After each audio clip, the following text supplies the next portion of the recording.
In this edition, we've got some fantastic layouts to share with you, including some that have been in operation for decades. As for prototypes, we'll take you to some absolutely amazing railroad destinations and explore great equipment from the past and present. And of course, we all strive to add realism and detail to our layouts. So we'll share some secrets and techniques that will help you make your operation look more authentic. And when you see this graphic, pay attention because it tells you the name of a computer file stored on this DVD, including additional details and techniques for creating and improving your layout. Let's get rolling as we bring the action, power, and creativity of model railroading to life in the Dream, Plan, Build video series.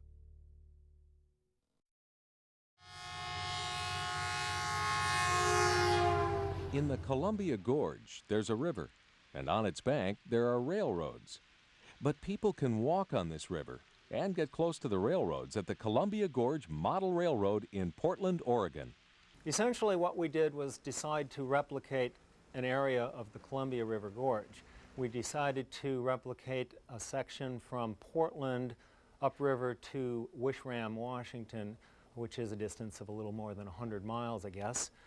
And what we've done is we started, in essence, with a river, which we made the walkway. And on either side of the walkway, we have the layout. On one side of the walkway, we have Oregon, and on the other side, we have Washington.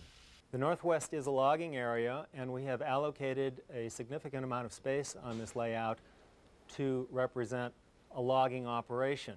It's a typical logging operation in that we have a mill pond, we have track that runs from the mountains down to the mill, so we bring, as they do, loads of logs down to the mill, and then we run empties back up to get another load, and we continue cycling logs down to the mill. From the mill, we process lumber. When we have loads of lumber ready, we set them out on the Hood River siding, and eventually a mainline train will pick them up and run them to their destination. The club has been on the line since 1947. And the members come from every walk of life. Tuesday nights are the nights that they work on the layout. My basic interest is I do basically scenery, and I'm not really interested in doing the running on the layout. I'm just interested in using my imagination, trying to come up with new ways of doing scenery. I'm retired. This is the only organization I've ever belonged to that wasn't involved in my profession. It's been a tremendous learning experience. I've been in the hobby for 40 years, and I've learned more in the last 4 years and done more in the last 4 years than I've ever done before. Well, I started out with a set of plans originally when we first got the bench work done, and I was responsible for all the support for the layout. Then I moved into doing Goshawful Gulch, which that was about 550 rock castings and about 6 months' work. And then I moved on to other scenery work, helped putting up the mountains, did some work in Troutdale, and now I'm scratch building some buildings. So it keeps me pretty busy. It's a lot of fun. Recently, they completed work on the city of Portland. In it, you'll find Portland's Union Station. The diesel shop and roundhouse are close to the visitors' walk area. There's a scale version of the Portland Steel Bridge, which is a combination bridge for rail and street traffic. And anyone who's been to Oregon will tell you to be accurate, you have to include trees. The trees, it takes at least 15 to 20 minutes to grow a tree. Probably even more than that, actually, by the time we're finished. We start with real pieces of cedar. We shave them and shape them to show what a trunk would be. We put more sticks on, then we put foliage on those sticks, and then we put the tree in place. We have many thousands of trees, and we need many thousand more trees. The layout is impressive at 60 by 70 feet. But the building that houses it carries this club's dedication to railroading, and that's another story. We got into this building in 1982. We had a building from pretty much our inception about a half a mile away. One of the large hospital corporations was building a very large clinic in the area, and they very much wanted to have our piece of property. They kind of got tired of explaining that that little caboose out there didn't belong to them. So they we negotiated. They bought the property from us, and they had this piece of property that they had purchased on speculation and couldn't use. Asked us if we were interested. We were interested. We got this from them. Then we had a building designed and built from the proceeds of the sale of the other property.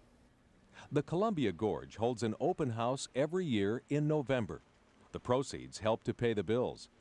There are about 150 members of the club, and on Tuesday nights, you can find 30 or more working on the layout. The thing I get out of the club primarily is the friendships that I've made over the years here. I'm currently learning how to paint the little people on the layout. And that's been a big learning project for me also. This is, to me, is my layout. I don't have a layout at home, so I come down here to enjoy myself.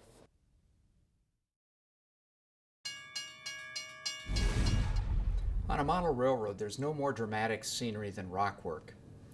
There's nothing more interesting maybe than watching a locomotive and a long string of freight or passenger cars rushing through a mountain pass or through a rock cut. Well, of course, that involves making scenery, and that's a little intimidating for some modelers. But I'm here to show you today how easy it can be, and I'm going to take you from raw plaster all the way to painted and weathered rock. It takes probably a little bit more time than it does talent, so there's nothing to worry about. There's lots of ways to add rocks to your layout. Here's a simple one. You can buy the rock already painted and weathered. Nothing to it. You can buy expanded foam rock work. Again, you'll have to paint it, but you don't have to shape it. It's already done for you. Today I'm going to show you how we used a rubber mold to make our own rocks that we're going to use for the demonstration. It's very simple. You simply pour some plaster of Paris in a 2-to-1 mix, two cups, for example, of plaster of Paris to 1 cup of water, and you pour it into your rock molds. You can do several of them at a time. It takes about 25 to 30 minutes for the rock to set up, or the plaster to set up rather. And when it does, you can just peel the rock or peel the mold away from the rock, and you have rock work for your layout. No matter which of these products or techniques you use, you're going to have to attach it to the layout at some point. That's also very easy. White glue works, carpenter's glue works. I use a latex caulk. It's very easy to use. I'll show you exactly how easy.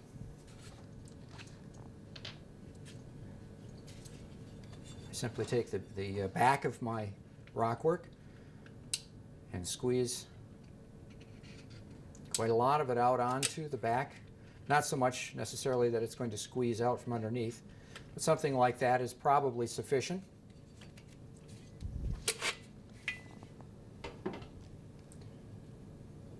Simply put it on here, stick it on the layout. Probably takes 20-25 minutes again for it to harden. Now I have the rocks in place on the layout. You can see that the strata lines run parallel to each other. That's the way it is in nature. You wouldn't want this one tipped, so pay attention to that when you put the rock molds in place. You can see, however, that there are shadows around the edges. They look pretty stark sticking here on the styrofoam base. So we're going to need to fill that in to make them look like they're actually coming right out of the hill. To do that, I use a product called Sculptamold. This is a product you can buy at artist supply stores. It's kind of like plaster or paper mache, but the main difference is that it sets up more slowly, gives you plenty of time to work. I understand that artists use it for building models, perhaps before they build a larger sculpture. It's a wonderful product. We use it a lot at Model Railroader. It's a simple product to use. I've already put in a cup of water. It's a 2-to-1 mix, 1 cup of water to the Sculptamold. You can see the Sculptamold is a kind of a fuzzy, very lightweight material, a little dusty. I simply pour it in to the water, stir it, The instructions say you can use your hands to mix it, and I suppose if I were an artist I would do that, but I'm just a model railroader, so I'm going to stir it around and mix it up. You can see the consistency. It's kind of thick and pasty. Like any plaster product, it tends to absorb water. So you'll want to, before you start applying the Sculptamold, you'll want to wet down the rockwork a little bit. I just use a spray mist here. You don't have to put a lot of water on, just enough so that it doesn't cause the Sculptamold to set up too quickly. Now to apply it, I use a little palette knife, another product of the art store.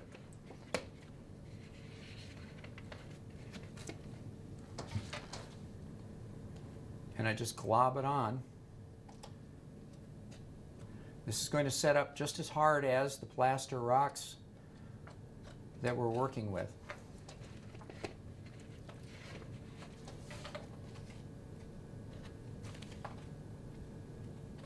Remember, you're simply trying to blend the rock into the scenery below it.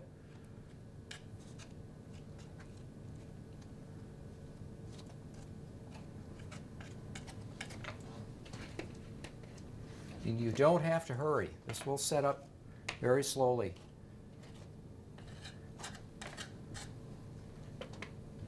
Now you can go around and clean off some of the sharp edges. You like to have the sharp edges on the original rock work, and we're going to try to duplicate that with the Sculptamold. So you want to just clean off some of the thicker Sculptamold so that you're leaving the original strata and edges from the original.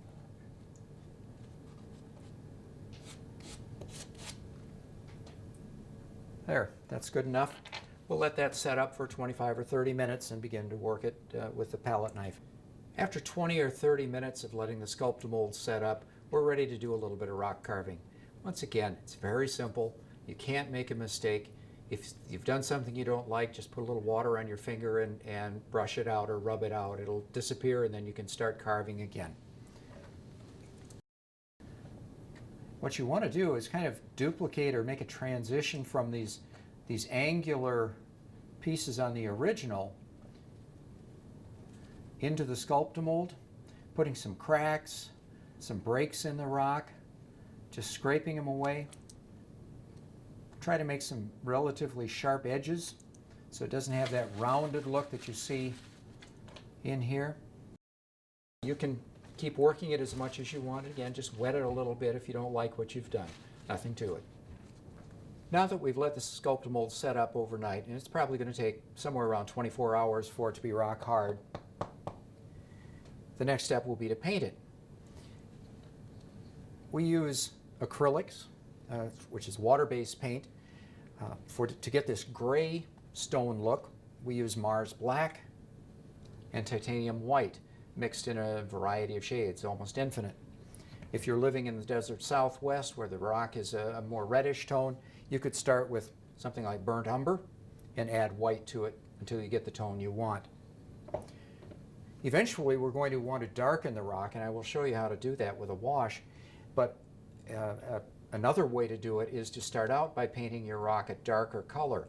So mix less white with it, and you'll end up with a dark gray surface. Then go back later, add a little more white to the paint, and paint that over it, kind of wash it over it, and you'll end up with some dark shadows underneath. So that's another way to do it. I'm going to start with my Mars Black. You can see it's kind of a paste, a thick paint.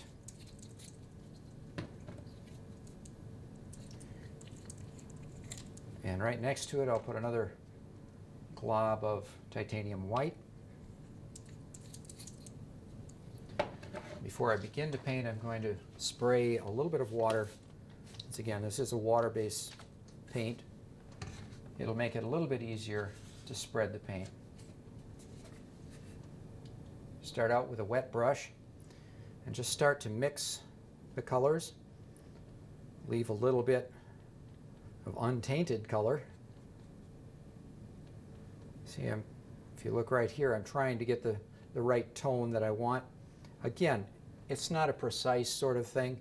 You can come up with pretty much any shade you want just by adding more white or more black. And that looks fairly close to what I've got. So then I just start spreading it over the rock.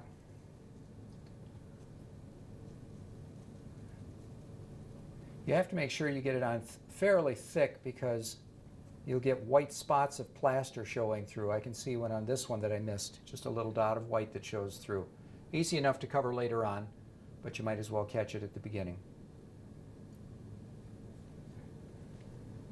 Now this rock you can see is darker than the one next to it, so I need to add more white. And I'll just go back over this and just spread it around. And you're actually mixing the paint right on the rock. The acrylic paint also dries quickly, and again, another 20-30 minutes at most.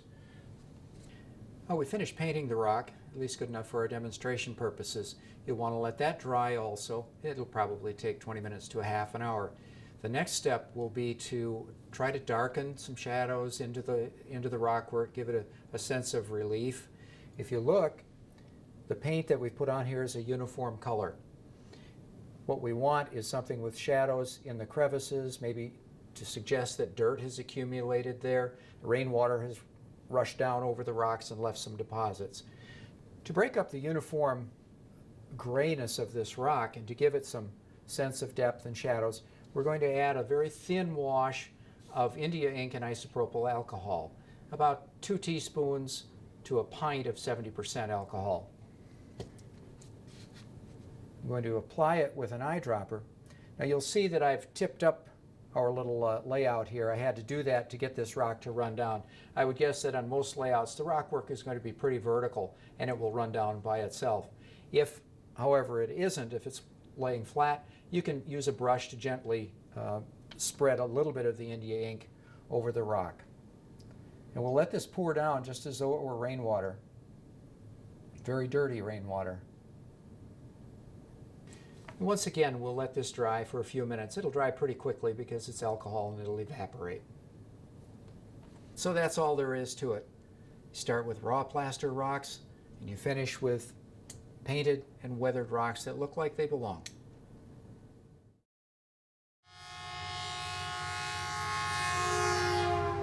I think garden railroads are so popular these days because of 2 main reasons. Number one, this is a new, larger size. You see, these trains are twice the size of a Lionel train. And number 2, and I think more important, it's really a family hobby. You see, while I'm working on my trains, which I'm interested in, my wife is outside gardening and planting plants and maintaining the miniature landscape, which she is interested in. If we started our tour in the little village, we'd pick up the train at the small station, which is yet to be built, and proceed down a short straight through a cut of lava stone and across a 200-pound cement arch bridge. We would then go through a miniature forest of conifers and across a scale 180-foot-long wooden trestle. We'd then proceed to some raised bench work because my yard is in 2 levels, and proceed to the railroad yard.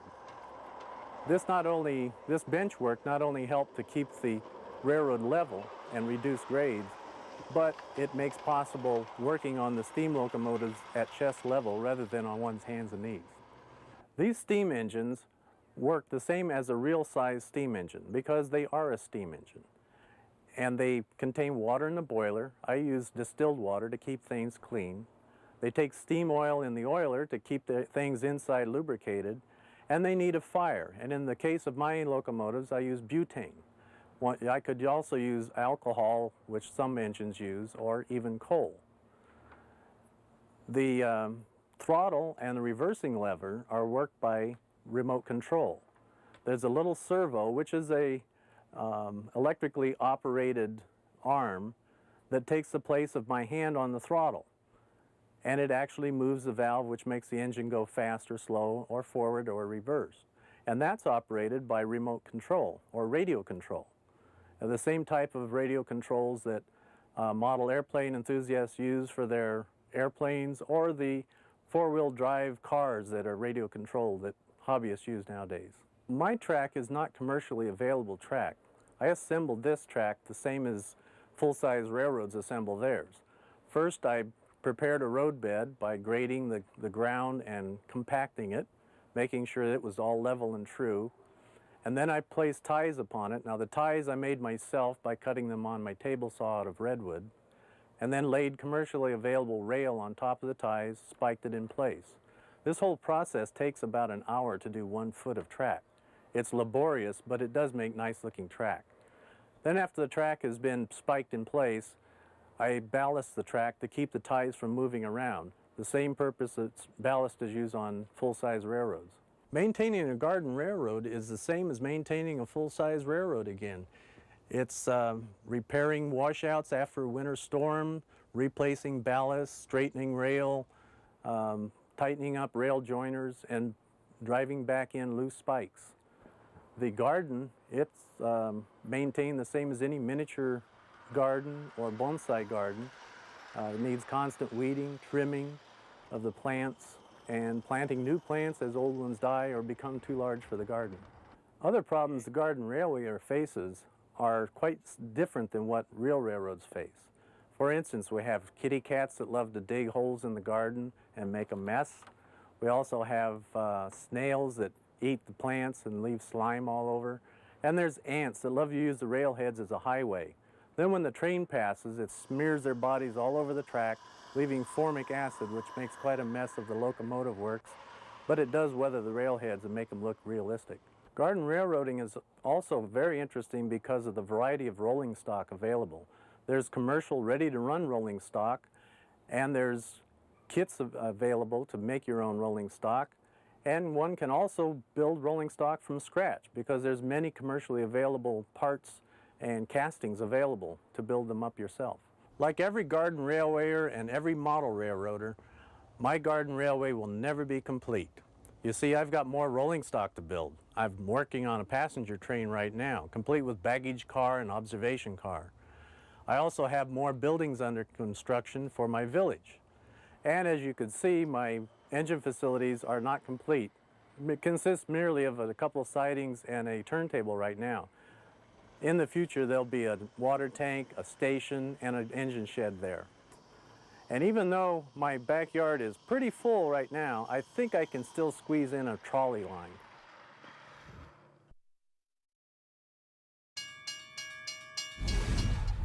I have here a turnout. This happens to be a code 70, which means 70 thousandths of an inch high rail. Number 8 turnout.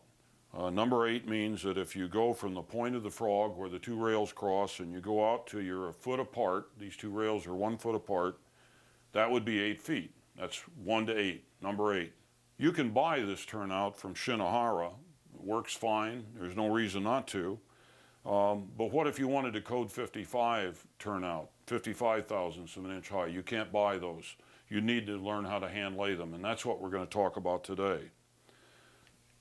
All railroads had their own engineering department, and they had drawings like this one that specified every last nut and bolt of a turnout for each number. In other words, this one happens to be a number 11 crossover. In other words, one track crosses over to the other one. And so if you needed a number 11 turnout, here's one that would be perfect. And this is for the nickel plate railroad. That's the railroad I'm modeling. However, a number 11 is pretty generous, even by standards that I'm trying to adopt. So I use a number 8 turnout. Now, in this drawing, it has a table that tells me how many ties of each length. You notice they get longer as the tracks spread apart. Obviously, you need more ties for a number 8 turnout than you do a number 6. So this is a perfect table of contents, if you will, for a turnout that I want to build. So how do you then lay this out when you're designing the railroad? Well, we know we want to use a number 8, so we can simply come out 8 units and then draw a line out here and fit the turnout in place. Now, since I have a template of a prototype turnout here that's exactly what I want, I've simply made a drawing down the center, or made a line right down the center of the straight route, and I've made another line right down the diverging route. And if I make a dot at either end down here and remove the template, I can then connect the dots, literally, and draw a straight line. And I now know that for sure I have a number 8 turnout. That number 8 turnout should fit right in there, and here's the Shinohara version of it, and you slide it back and forth and bingo, it fits. So I know I'm in good shape, but I want to hand lay this turnout. How do I do that? One of the first things that I would do is I would make a jig that has a number of very low strips of wood, not as thick as the actual wood tie. So they're like a 1/16 of an inch thick. And I would use the template that I got from the nickel plate to understand what the centers are between those ties. In other words, how far are they spaced apart? I just made a bunch of, glued a bunch of sticks down here on the centers that I know will accommodate a standard tie. So what I do is I buy 9-inch square basswood stock, and that happens to be very close to 3/32, and you can get that in any hobby shop, and they come in about 2-foot lengths, and I just use a Northwest Shortline chopper, and I make little marks right along there that tell me each increment of tie length. So you start out, for example, on a typical turnout, you've got 8'6" ties coming in, then you've got probably a bunch of 9-footers, a bunch of 9'6", a bunch of 10s, a bunch of 10'6", and they usually go all the way up to like 16 or 16 6 inches. But I just decide how many of each I need, and I put the strip wood under here, make a mark, cut it off, and I've got the tie that I need. Now to save time, I've already put the ties that I need in the jig here, and once you do that, take a strip of tape and lift them off in one unit. A little longer than a strip of ties, and I've drawn a center line right there, and without touching the ties, I want to get that tape on that center line and then bring it down to the center line on the other end.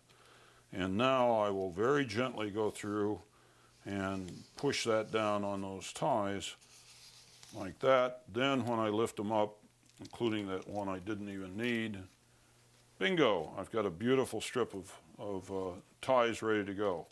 Now, if any of them come loose or anything, don't worry about it. You can handle that when you glue it down. So we'll set this aside, and we'll put this down here, and the game now is to center this back and forth, move it back and forth until we're happy with its position. And I'll mark the 2 longer ties, which are called head block ties. This is where the switch stand sits, so I know where those go, and I know that the end is right here. So now all I have to do is simply put some glue down.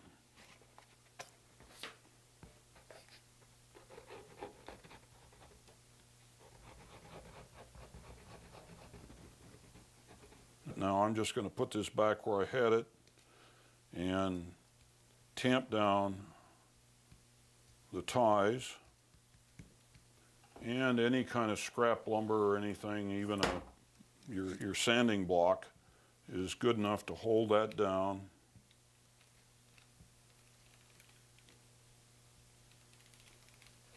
And you notice I peeled one of the ties up as I went.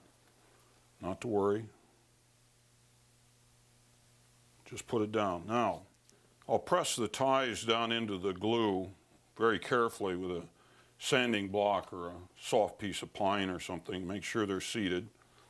Now, this is where you wind up just before you get ready to sand it. All the basswood ties are in place. The glue's dried, and all I'll do now is do a little bit of sanding, and then we'll vacuum it up, and we'll be ready to put some stain on it.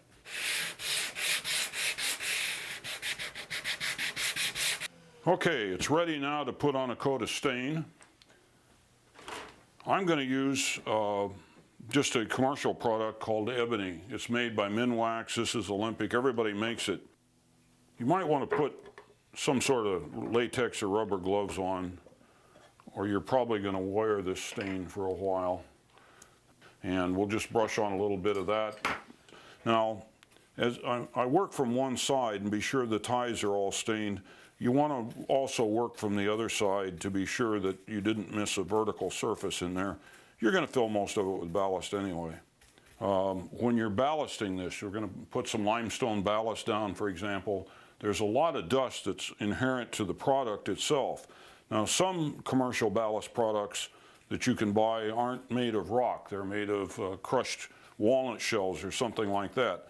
Those are going to be a whole lot less dusty. But if you use any of the commercial rock products, I happen to use a product that Harley Smith makes, Smith & Sons, or a product that Phil Anderson makes. He's Arizona Rock and Mineral. Those are made from real rock. And as you put that in, you'll find that it causes a lot of dust and lightning on the ties. Now, you can't probably see a thing, but that's the first coat, that's the only coat of stain. We'll just lighten this up a little bit as we get some ballast in it. I mentioned earlier about ballasting the track. We're not going to actually go through the full process of ballasting and gluing it down, but I do want to run through how that would be done just so you'd be clear on it. This would be a mainline turnout, would have something like a limestone ballast, and you just pour it in. Now, one of the things that I like about hand-laid track is that I don't have the rails in the way. There's nothing in the way here as I'm dumping the ballast in. What I really wanted to show you, though, was it would have been kind of silly to spend a whole lot of time worrying about what color stain we put on these ties, because unless you use the, like Woodland Scenics as a walnut shell base, as I remember, for their ties, and that stuff is not dusty, which is an advantage, particularly, you know, working indoors. I use a real rock type ballast, and you can see that the dust in the rock has completely lightened the ties. Now I'm going to dump this ballast off, and we're going to get down to the more interesting part of the project, and that's actually fitting rail in here so that we can build a turnout, something that actually switches cars from one route to the other. These are the tools that we're going to need to hand lay a turnout. I think you're all familiar with a hobby knife. Next to it is a pin vise. A pin vise is nothing more than a small hand drill. It's got a chuck and it holds a small bit. The bit diameter is sized to whatever piece of wire you're going to use to move the points back and forth, but that's what this is for. You probably have a small file in your toolbox. This is a mill file. We're going to use it to file off the nickel silver rail. I hope everybody has an NMRA standards gauge. If not, you can get it at the hobby shop. The thing we're going to worry about most is track gauge, which are these two nibs down at the bottom. But they also have some other parts here we can use for judging how far apart we put rails. This is a tool you probably don't have in your toolbox. It's just a piece of hacksaw blade. We need it to file the grooves in the frog. This is a pair of pliers I got from Micromark. They have a little T-shaped groove in the end of the jaw here, and that more or less holds the head of a spike, which is handy. You can use a regular set of needle nose pliers if you like. These are specially made for model railroading. Everybody needs a rail cutter. Even if you don't ever hand lay a piece of track in your life, you need a pair of flush cutting nippers so that you can cut the rail at a straight angle instead of butchering it all up with something else. This tool is something that most of you probably don't have yet, but I suspect you might get in the future. This happens to be a jig to file the angle where the points are feathered out to fit into the stock rail, and you just slide the rail in here and file the edge off and you're in good shape. There's another fixture inside of here, another set of grooves that you can use to file the point of the frog. We're going to use a commercial frog, so that doesn't matter, but it's all in this one piece right here.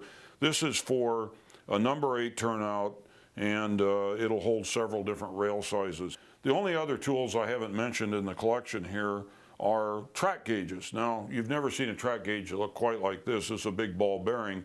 This is the commercial track gauge that you can get, and there's several of them that you can buy. And they have little nibs on here to help you keep the rails gauged properly. If you're handy with the machine tools like John Swanson is, you could actually take a piece of square tool steel and mill very accurately grooves in here that are the exact gauge that you want. Now, you need to do this for each size rail, because if you tried to put a very wide groove in here for, let's say, code 100 or code 83 rail, and then you put code 70 or 55 in here, there'd be enough slop that they'd get out of gauge. But these are really handy. John made up a number of them. Some of them have 2 wide grooves for straight track. Others he's made narrower, and he's milled away all but the 3 nibs so that you can use them on curved track. If you notice, that's exactly the same arrangement as you'll see here on a commercial track gauge with the 3 nibs. That's to gauge it correctly on a curve. It comes with the instructions with it. These are the tools that we're going to use to build it. Plus over here at my site is a great big hulking vise. If you use the Fast Tracks parts, the jigs that they come up with, you may not even need to use the vise, but there's a couple of things that I do just out of experience. I've built hundreds of turnouts, and I know how to do them quickly in the vise, so I'll just default. Okay, let's go to the tie strip that we stained and sanded earlier. We put some ballast down. I've dumped the ballast out of it. What I'm going to do now is I'm going to just create the straight route all the way through the turnout as though it did not exist at all. There's no sense worrying about the diverging route until we know exactly where the straight route is. That's the part that is fixed. You got a long straightaway probably at both ends. It's got to be laid first. So we'll just do that as a first step in making the turnout. And the first thing I'm going to do is make a couple of marks on the rail. Now what I'm doing here is I'm going to make a little groove on the inside about 9 tie lengths long where the point rail is going to nestle up against that. And I want to knock the base of the rail completely away.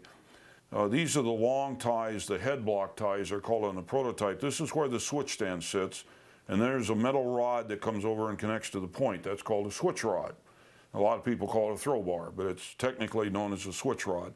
Now the points will actually extend over these 2 head block ties almost to the next standard tie beyond that. So that groove that I'm going to cut to knock that base out of the way, out of the points way so it'll snuggle up there, needs to extend at least a half a tie width and maybe a little bit more. So we're starting here at the end, so I'll make a mark right there in the top of the tie. And then I know just from practice that I like to come down here, let's say 1, 2, 3, 4, 5, 6, 7, 8, 9 ties. So I'll make another mark. Now that I have that rail marked, what I need to do is just take away a little bit of that base. And to do that, I'm going to put this in a vise, and I'm going to mark the base of this just to be sure that I can still see it where I want to do all this filing work. And on the far end, it doesn't matter exactly because we're just going to feather it out, but I need to cut a groove in this. And I'll just open the vise and then turn it back on the base of the rail and just start taking away a little bit of that base. Now I filed that notch in the bottom of the rail. I just removed the base of the rail from where the point's going to touch as it comes over here, and then feathered it on out because the point won't touch tightly down in here. And I did that now on both sets of rails. So we're all set to take care of the points when we get to that later on. Now the task is simply to center, going back and forth, the rails on the ties. Now, I think you can do it by eye. I've never actually measured it. You may, in fact, have a long piece of track that's coming in here, so you'd want to sight down it, use the Mark 1 eyeball, because that'll show you any little imperfections and wiggles, and just make sure that the track is going straight through this turnout. Okay, let's drive a spike here in the end. It's a tedious process of just going every 7th tie and putting a couple of more spikes in, plunking your way along, and after a while you quit counting ties. You just kind of eyeball it and say, I think I need one about there. Okay, we've got the straight route through. It's not fastened everywhere. I guess I'll put a couple of more spikes down here at the end just to make sure it's in place. The next thing we want to do, though, is take a hard look at where the diverging route goes, and we're going to do that with a pair of rails just the same way. You'll develop a feel as you start pushing spikes in. You can tell when they've gone in where you want them and how they feel and how they set. It's just like anything else. Okay, now, this tells me that we're in pretty good shape for the straight route through. I'll now pick up this rail, and I want to locate it over here somewhere. Now, where does it go? Well, there's a clue. You see how much tie width is shown outside of the rail here. So it follows that all the way along here, we're going to have just about that same width. So we're just going to create kind of a smooth curve there, but we're not going to worry about that right now. What I'm really more concerned about is this part of the rail out here. Now, I've got more rail than I really need out here, so we'll just nip off what we don't need. Pair of rail nippers. The side that you want to keep is the flush side, so I'll just snip this off right here. And I've got myself another piece of rail to play with. I'll do the same on the tangent rail. Okay, so I've got now a couple extra pieces of rail I can start working with. What I'm going to do is I'm going to just temporarily lay in these two rails until they come together at the point, because that's where these two rails, when I had them just the way I wanted them, that's where they came together. Now, if I were building a conventional turnout, I would file those a little bit more to make sure they fit together into a perfect point, very much like the commercial turnout, where they come together seamlessly, and then I would bend the wing rails to go around it. But since we're using a commercial frog, I now know that the point of the frog, that right there, the end of the frog needs to be just right there. So the frog needs to go right there. So I'll make a mark out here with a felt tip pen right where I think the point of the frog's going to go. And I can come back and make an adjustment later. But I now know where that is. So let's temporarily pin that frog in place. Make sure we're comfortable with what we're doing. Okay, I had the point lined up with where I said it was. I have this end lined up with the rail that's coming into the frog. I don't know about this yet. We'll deal with that in a minute. Let's just put a spike or two down here and make sure that we get that frog pinned down for the moment. All right, now we have almost what looks like a turnout here. So now all we have to do is just take some lengths of rail and cut them to fit as points. Now we'll take this the way we did the test for the frog, and the way we knocked the base off, we'll use the vise. And again, I made a mark back to about right here to knock that off. So I'll just put this in the vise, and I didn't even tighten it up. I just put it in there, and I'll start knocking the back of this off. Okay, now what I've got here is at the very tip, it's just pure metal. Everything is neatly filed there. I think you can probably see it. And that's a pretty good idea for a point, pretty good start for a point. Okay, odds are pretty good that this is going to do what we want it to do. And we wanted it to extend just about halfway in between these two ties, the head block tie and that tie. So I'll put it there. Now I can come down and I can make a mark right here. Just clear the frog. Want to leave a little air gap in there. And I'll make a good mark right there with the X-Acto knife. And I'll move my rail nippers right up to it and cut it off, clean up the end. Any burrs here could cause a short by sneaking underneath the plastic, so you want to be sure it's nice and clean. All right, now that rail looks like it's going to fit right in there. We've cleaned the bottom surface. Everything looks to me like it's going to be fine.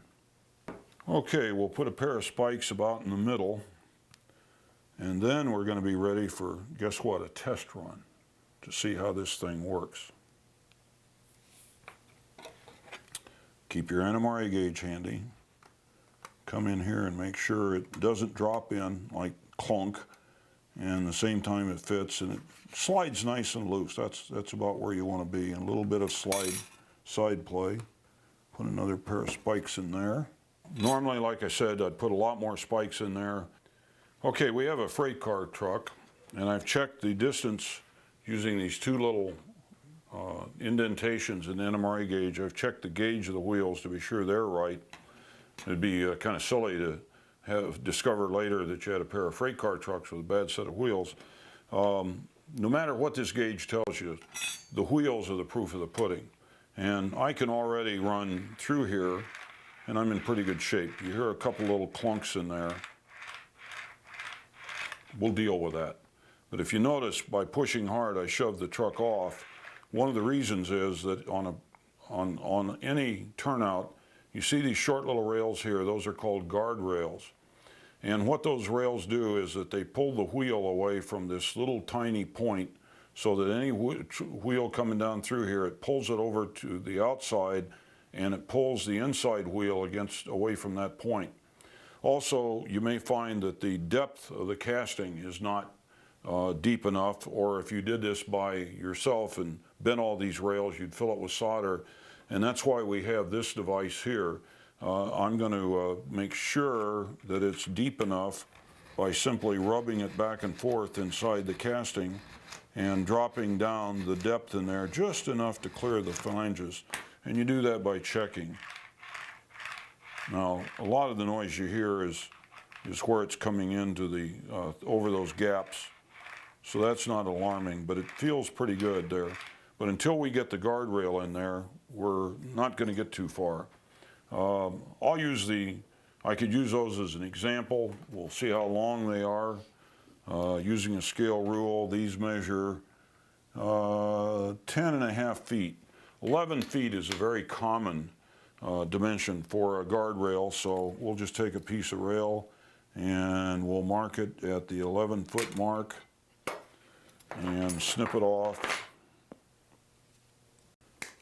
Okay, now this isn't a guardrail yet because you need, again, to create a funnel. If you notice, the ends of these are slightly bent out, and that's what we need to do to this. We'll go in maybe a scale foot or so, and I'll get a good grip on this with a pair of pliers, just about a foot from the end, and put a little kink in it. Come in a foot from the other end and put in a little kink. Now, the main thing that I'm looking for is how the thing actually works. So I'm going to just simply spike this up against the stock rail. Now, for the purposes of the demonstration, we have one guardrail in. I can't put the other guardrail in because I haven't pinned this rail down. Next thing I'll do is take the other piece of scrap rail that I had and cut the other point and file it. And we'll do that a little differently this time. Here is this Fast Track's point form, and actually it says point on one end and frog on the other. And if we start at the point end and slide a piece of rail in there, I just slid it in one end with it loose, and you can see it's coming out the side like that, and I'm just going to slide it back until I see the end of where they've machined it here. I'll just put it like this, and I'm going to just tighten them down I'm not going to get an Allen wrench and really whack them down real tight. The point that I want to form is the one that sits on this side, on this side right here, and that means that I want to take metal off the side that touches the stock rail, and so I put it in this side here so that everything I remove is going to be on that side. Let's see how it works.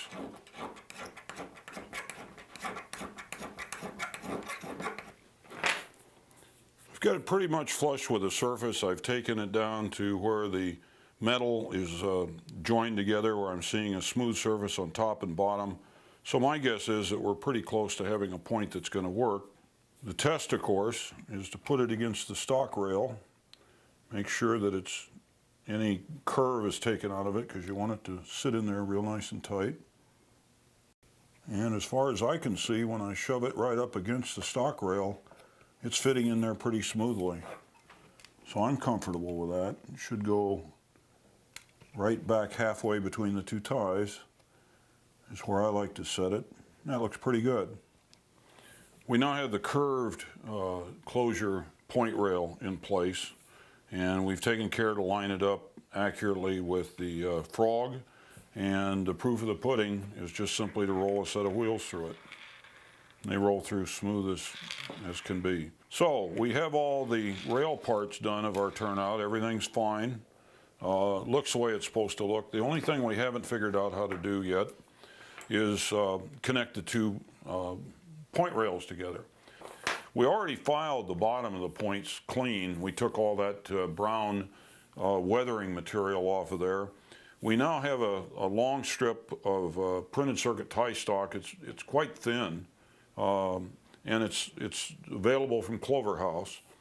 And what you would normally do with this is you would slide it underneath here and you could make it just, about 6.5 feet wide, just so that no matter which way it slid, it would never go underneath the stock rail. It would always stick out a little bit. That prevents the points from popping up. But you may want to extend this all the way out to where you're going to have a switch stand in the future. And once you decide what you're going to have out here, then that's going to determine how you move the points back and forth.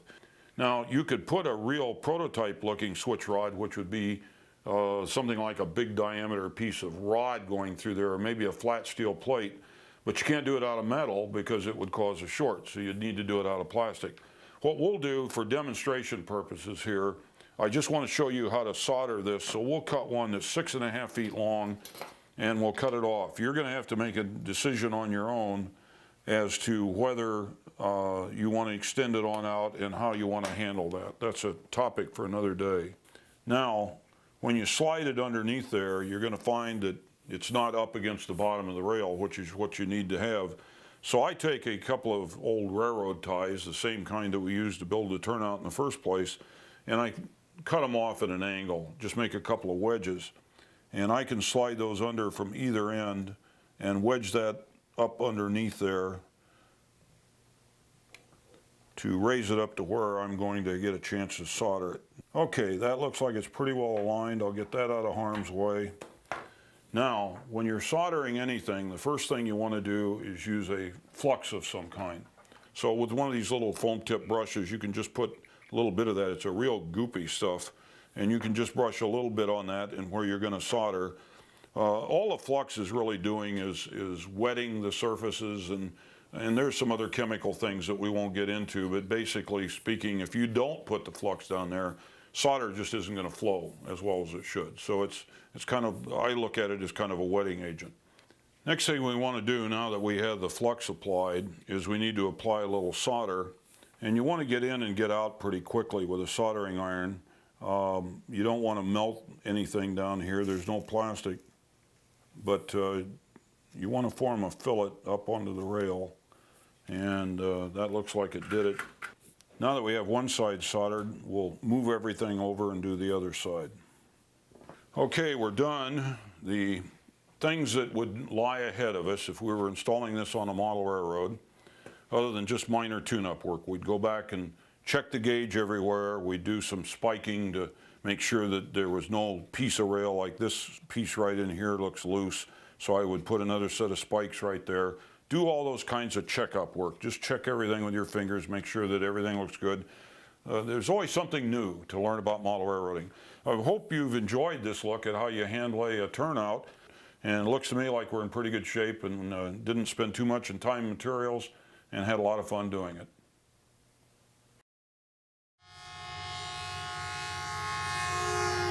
The history of the Tehachapi Loop is long and colorful. The Tehachapi Pass itself was surveyed by the U.S. government topographical engineers in the 1850s as a primary route for crossing the Sierra Nevada into the Pacific Slope and a primary railway pass. In the 70s, Southern Pacific Railroad, when they were building south through the state of California, chose to come through the pass. And the construction in this area was over a 2-year period between 1874 and 1876. The actual loop itself was designed by a young civil engineer by the name of William Hood in the employ of the railway, who later went on to become civil engineer. There's a lot of legend and myth regarding the loop itself as to how it was conceived, from watching the meanderings of a mule taking the path of least resistance to watching a child draw fanciful designs on a heap of sugar at the dinner table. Hood himself discounted all this and said it was just a common sense plan to make distance. When the railway world, to keep the gradient at a reasonable rate, you just make distance, and this was just an obvious thing for him to do. And in later years, it was tried to name the loop after him, the Hood Loop, and he shrugged it off and didn't want to have, was an unassuming man. Prior to 1899, the Tehachapi Pass was purely a Southern Pacific operation, but on January 16, 1899, the Southern Pacific and the Santa Fe entered into a joint trackage agreement whereby their trains from the east were allowed to enter the San Joaquin Valley and proceed to San Francisco. The trains of the two railroads leave the floor of the San Joaquin Valley at 425 feet and climb a steady 2.2% grade to the summit of the Tehachapi's at 4,045 feet or so. The loop itself is at 3,000 feet and gets basically 4 seasons. The loop itself was the only north-south connector in the state of California for until 1902, and it was in that period between 1900 and 1920 that the loop became what is now generally regarded as the busiest single-track mountain railway in the world. Generations of motive-powered machines, the biggest and the best they had, challenged the hill from the 1870s when they had the El Gobernador to the big cab forwards and AC articulateds of the 40s. Helpers were always the rule. In fact, there's more tonnage now being handled over the Tehachapi's in longer trains than there in ever before in its history. The zenith of the passenger traffic was prior to World War II. There was, actually prior to the Depression, there was 16 passenger trains a day regularly carted over the loop. Traffic was so dense up here that it was targeted early for centralized traffic control. The CTC signaling was a technology developed in the 30s that was applied here early and on many western mountain passes during the war. The control system basically eliminated the need for timetables and train orders out on the line. A lot of stations were set up here primarily just to keep the trains moving because there was no communities or anything in this remote area. And it gave all the authority to operating trains to a single man, a dispatcher, in the Bakersfield station, operating levers and buttons and watching the trains progress across the track diagram of the area on his machine. And that system is in use today, although greatly advanced. It's now in Roseville, California, where Southern Pacific keeps its operations headquarters for the western region here. And it's all done on CRT computers. In the beginning, Sumner, or East Bakersfield, was the terminal for Southern Pacific trains here, and the opposite end of the line was at Mojave. And over the years, those terminals grew in importance, and at its zenith in the late 50s, or the early 50s rather, Bakersfield had an enormous shop complex. Both the Santa Fe and Southern Pacific had huge yards and shop complexes, roundhouses where they serviced the many engines that were required on the grade. In recent times, with the economic pressures from competing modes of transportation and the general need for rationalization of plant, the facilities at Bakersfield and Mojave have both been trimmed back greatly. There's been numerous floods over the years. Perhaps the most notable was in 1932 when a freshet of extraordinary intensity dropped over 4 inches of rain in less than 4 hours in the upper reaches of the canyon here and just basically flushed the bridges out to sea. A number of people lost their lives at Woodford. Engines were buried in the mud and it took them weeks to find them with magnetic detectors. Another major incident in the history of the Tehachapi's was the earthquake in 1952. On July 21st, 1952, at about 5 in the afternoon, an earthquake of 7.5 on the Richter scale centered on the White Wolf Fault below here and just wreaked enormous havoc over the central part of Kern County. The railway was no exception. A number of tunnels caved in down in Clear Creek Ravine just above Bealville, and the railroad was effectively severed for more than a month. The Tehachapi's have been unique in Southern California, an area which is characterized by the freeway, the freeway culture, the franchise, and mass development. It's always been a kind of off the beaten path, and thus it's preserved a lot of its original character. In fact, even this area around the loop today is probably much like when Hood first gazed on it in the 1870s. It's oak woodland. There's basically the elevation is high enough. In the winter you get snow, in the summer it's all brown grass. But after a wet winter, the wildflowers can be incredible in this neck of the woods.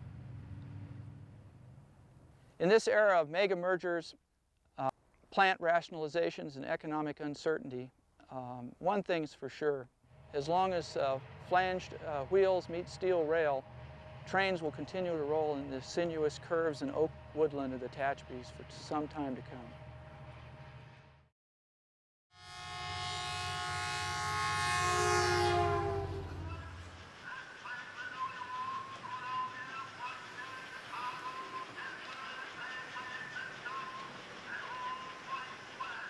My wife is, she tolerates the trains, and actually I think she kind of likes the trains in a way. She's very proud of this setup and the interest that it has created.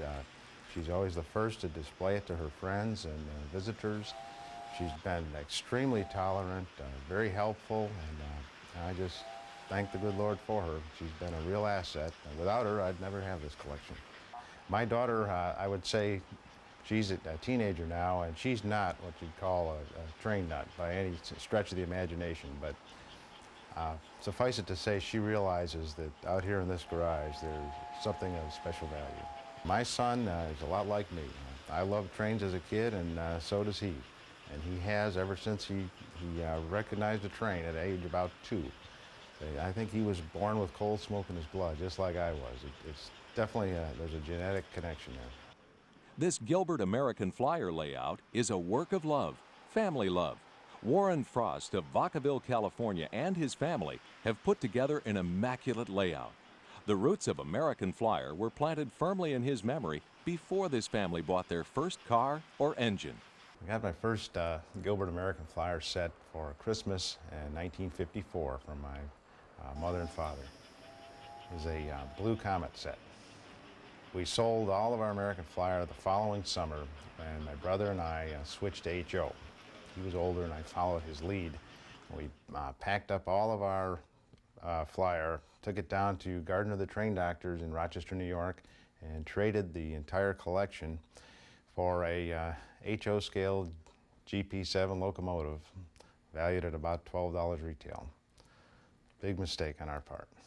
I went back into Flyer because when I saw that Blue Comet set up in Sacramento, all the memories of youth came flooding back. And I remembered how much I loved having that set back in 1954. And I just had to have it again. And I just had to start collecting Flyer again. It was strictly a nostalgic experience. Now it's a family affair for the Frosts. On any given day, you can find both Warrens working on their layout. Now, Warren, when you're repairing one of these, one thing you have to remember is lubrication is everything. He's following in my footsteps in many ways, and he has that internal love of railroading that I have. It's unexplainable, a mystery to most people, but he has the same thing, and this has been a real bond to us to collect these trains and to fix them up, build the models and scenery and so forth. The Frost layout is a working layout in every sense of the word. Not only are there models of scenery, but they perform a function.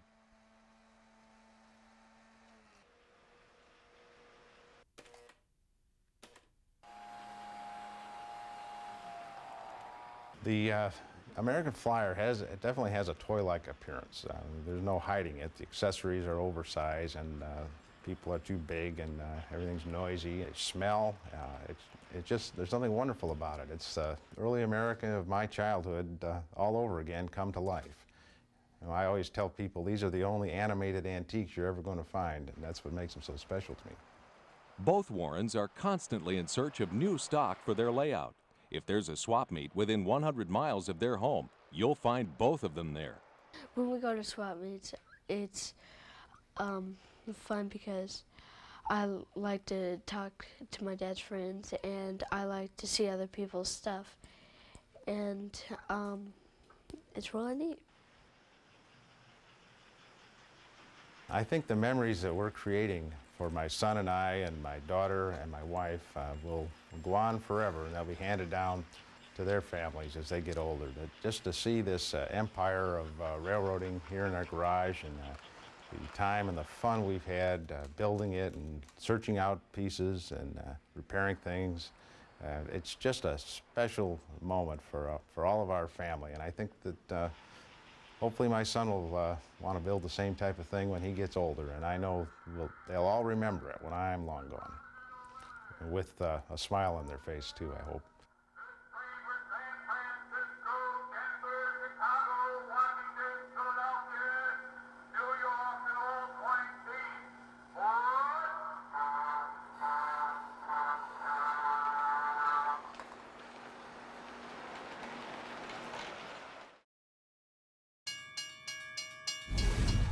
There are several methods for using roads, and one that I like a lot for city streets and concrete highways and that kind of thing. A material I like very much is sheet styrene. You can buy this at the hobby shop in various thicknesses. This is 30 thousandths inch, which works out perfectly for this little N-scale diorama that I'm building here.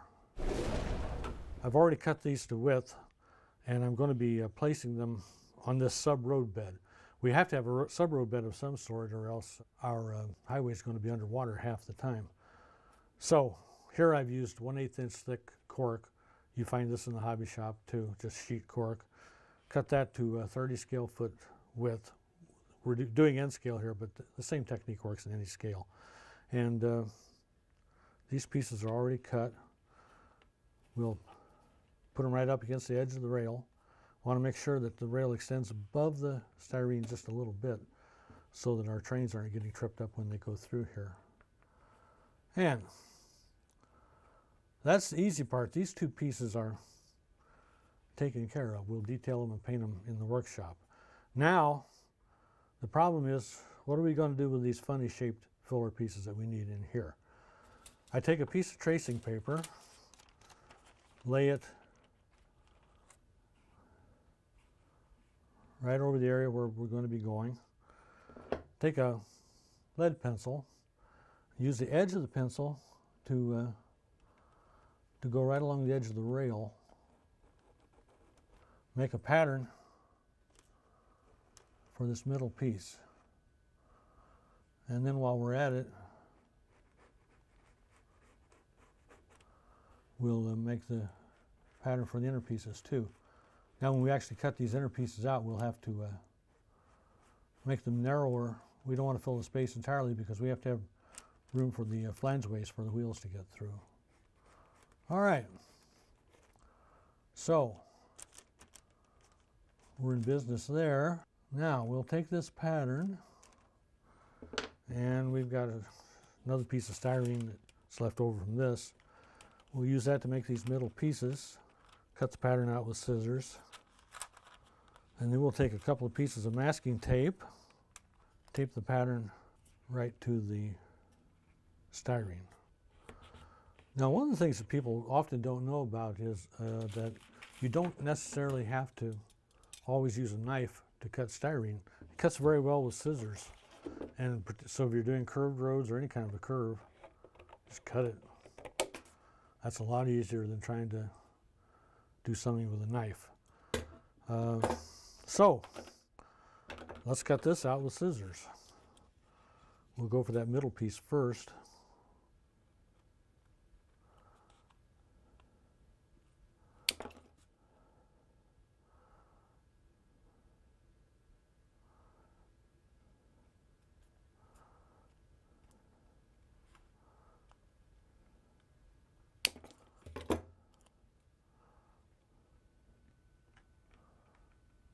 That's pretty good.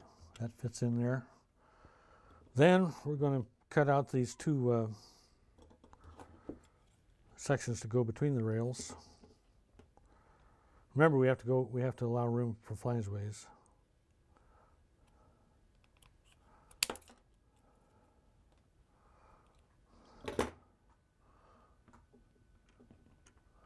That one's still a little wide. Got curvy on one side, we'll fix it.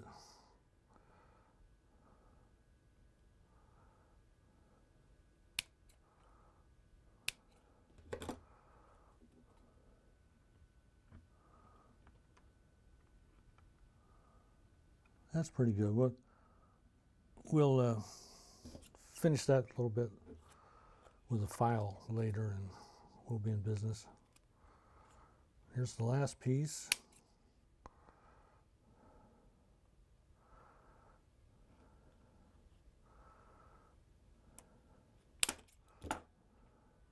That'll go right in here. Now, we have one little problem. These pieces that rest on the ties on the spike heads are just the right height, but these center pieces are a little low, so we're going to shim those up by tacking them to some 20 thousandths inch styrene. 30 thousandths plus 20 thousand equals 50 thousandths. And this rail, it's Pico Code 55 track, this rail is 55 thousandths of an inch high. So if we combine a piece of 20 with a piece of 30, we're at 50 thousandths, and that leaves us still below the rail head. We'll just laminate our 30 to our 20. Cut that out. Scissors will do the job just fine.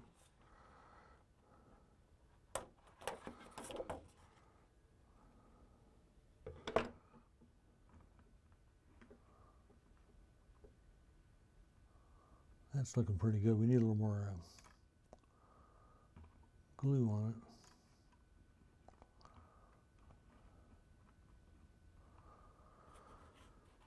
it. And here's the other piece. Same thing.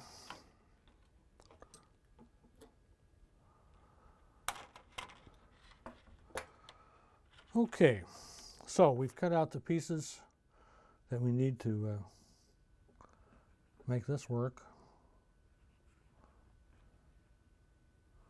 Like that. And we'll clean up the edges a little bit with a file, and then we'll paint them at the workshop and glue them on, and we'll be done. I'm going to detail this road like a poured concrete block or concrete highway from perhaps the 30s, 40s, and 50s. In those days, highways were laid as a series of blocks, really, with forms around each one. So I've lightly penciled in where I want the expansion joints to come, and a few cracks. And we'll scribe these with a X-Acto knife blade. I took pliers and purposely broke the tip off of this blade to make a scribing tool out of it. Hold it upside down and draw it along the line that we've drawn. This doesn't have to be perfectly straight. You should see a little curly cue of styrene come up as we scribe.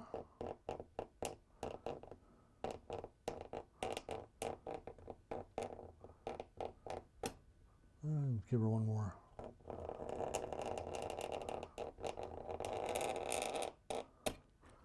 Okay, so that's the expansion joint down in the middle. Then we've got it divided into 15-foot wide blocks going the other way. Scribe those.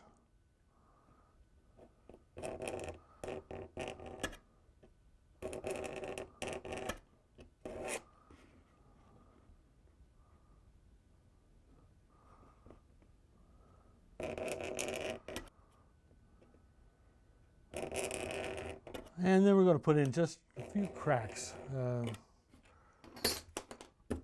This highway's in pretty good shape, but now and then it's had occasion to crack. Got one here, here, here,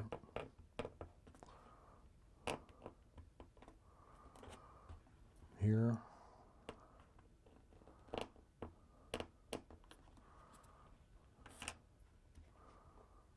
And put one there.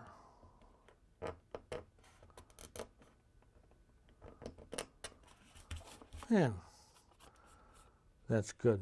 I'll probably take a piece of, before I paint, I'll take a piece of real fine sandpaper and just hit this lightly to knock off some of this material that's above the surface.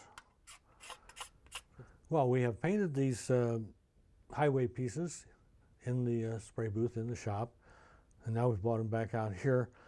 We glued them onto the cork using liquid nails for projects, and now we're ready to finish off with a little weathering. First thing I'm going to do is just flow a little black here and there into these cracks. And I'll just dip my paintbrush in the paint and then just dip it in a little bit of soapy water and then just touch it at these intersections, and it'll flow in and give us some nice expansion joints and cracks. We don't have to do this everywhere, just here and there.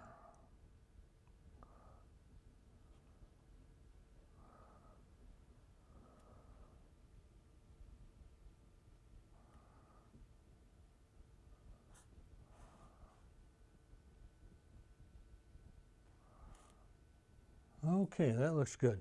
Now we're going to finish the job by dusting on a little bit of earth color paint.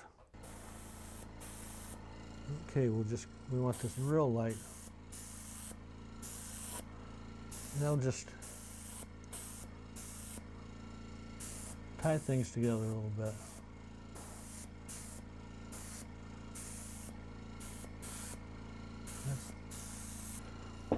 All right, there you have it, an old-fashioned concrete highway made with styrene.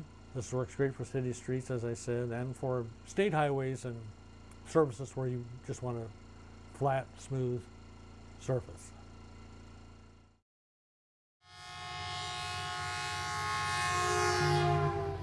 Chicago and Northwestern was Chicago's first railroad, but it didn't come into the city because a city ordinance at the time forbade it from coming into the city, which then ended at the Chicago River.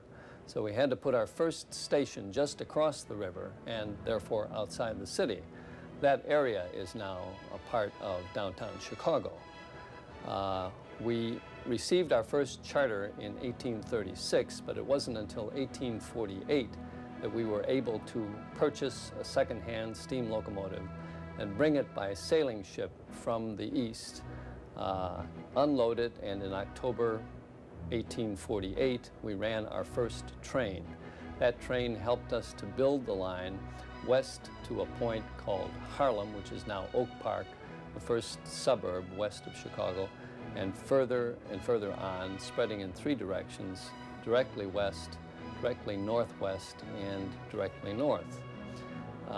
The name of our earliest predecessor railroad was the Galena and Chicago Union. By 1864, we had amalgamated another railroad called the Northwestern Railroad, which originated in Wisconsin, and we assumed that name as being more descriptive of our corporate purpose. Besides being the first railroad in Chicago, we were also the first to operate in the West by telegraph. That happened in 1856, about the time that we reached the Mississippi River. We were also the first railroad to operate sleeping cars west of Chicago in 1858. One of our conductors invented the idea of a cupola on top of the caboose, which was the little conning tower on top of the caboose, from which the conductor could look forward to see how the train was faring. We also developed something that isn't well known today, the railway post office car.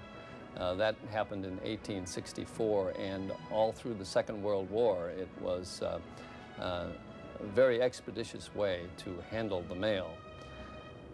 We operated the first diesel locomotive west of New York City in 1926 in one of our Chicago switching yards. We've had a number of famous passenger trains, probably none more famous than the 400, which covered the 400 miles between the Chicago and the Twin Cities in about 400 minutes at a mile a minute. Our Proviso freight yard, which is located 13 or 14 miles west of downtown Chicago, was, during the years of the Second World War, the largest freight classification yard in the country, and it still is one of the largest. We also innovated in the structure of our company in 1972 when we became the first Class I railroad ever to be owned by its own employees. Among the most important projects that we have launched in the past several years has been our coal line in Wyoming and Nebraska. It is probably the most profitable 200 miles of railroad track in the world. We haul low sulfur coal from the coal mines of Wyoming down to Union Pacific's North Platte branch at South Morrill, Nebraska, and there they take it, give some of it back to us, and send some of it to other locations in the country.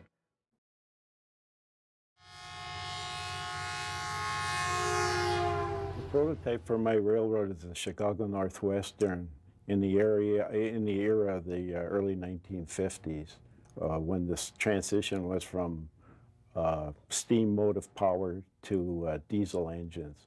So our layout includes both these types. The setting is in the upper Midwest regions, Wisconsin, upper Michigan, Minnesota, and Illinois. I modeled the Chicago Northwestern because it brings back childhood memories. When I was a kid, my mother would take me down the Chicago Northwestern depot in Milwaukee down by Lake Michigan, and that always proved a big thrill for me, watching the passenger trains go in and out of the station. I first became interested in model railroading when I was 8 years old, and I received a Lionel train set, passenger train set, which was quite unusual in those days, because most kids always wanted freight, but I ended up with passengers, and funny, to this day I still prefer passenger trains. The scenery on my railroad was constructed in several different ways. Sections of it are just have a base of plywood. Others have plaster of Paris for the hills particularly, and some of the smaller hills are made of styrofoam stock. The trees that we have come in the different varieties too. Some are ready-made, and others are from weeds I grew in my garden, and yet others come from Arizona, where they have a plant called desert sumac. There are approximately 3,100 trees on the layout now. We keep count. This is kind of a personal thing, and we expect eventually to go up to 5,000 trees. What we can expect to see life itself in the tour of this layout. We have several representative scenes of people in their various types of activity on a typical autumn day. In 1954, from fishing and swimming to working to traveling, waiting for their train to arrive, and workmen in various phases on the railroad itself, from section crew to the boiler house. And we just like to represent life itself with about 300 figurines in this area. In going through a tour of our layout, we would start at the passenger station, and boarding there, the first area we would go through is our industrial area. From there we would go in a typical Midwest area. From there we would go into the hills of Minnesota, where there are tunnels more than people realize. There's even some in the state of Wisconsin, unbeknown to many. And from there we would go on to the iron ore mine of Upper Michigan, the typical mine area there. That's an open pit mine. We continue the journey on the bridge over the Wisconsin River at Merrimack, that's famous for its circus train. Continue on to typical farmlands of Midwest of Wisconsin, and then back through an urban area of a Midwestern city and back to the depot. My advice to anybody going into the model railroad hobby would be to keep your eyes open. It's amazing how much you can learn just by observing things as you ride a bus or in a car. Just observe the architecture of buildings, the scenery of the farm countryside, and any area throughout, or the railroads themselves. You really pick up a lot of wealth of information in this manner that would really help you in becoming a good modeler.